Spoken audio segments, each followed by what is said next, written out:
The Hague, a Dutch court today ordered the state to slash greenhouse gas emissions nationwide by at least 25% by 2020, in a case that could serve as a blueprint for activists around the world.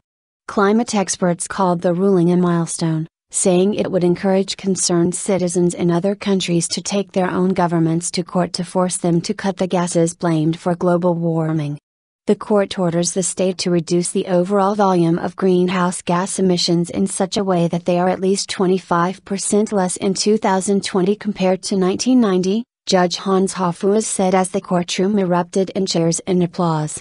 The ruling by The Hague's District Court came after almost 900 Dutch citizens took their government to court in April in a bid to force a reduction of greenhouse gas emissions to tackle climate change.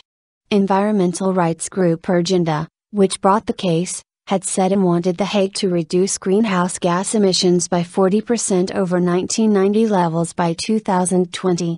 Current Dutch policy is to reduce emissions by 17% by 2020. Less than the 25–40% international norm for industrialized nations, the court said.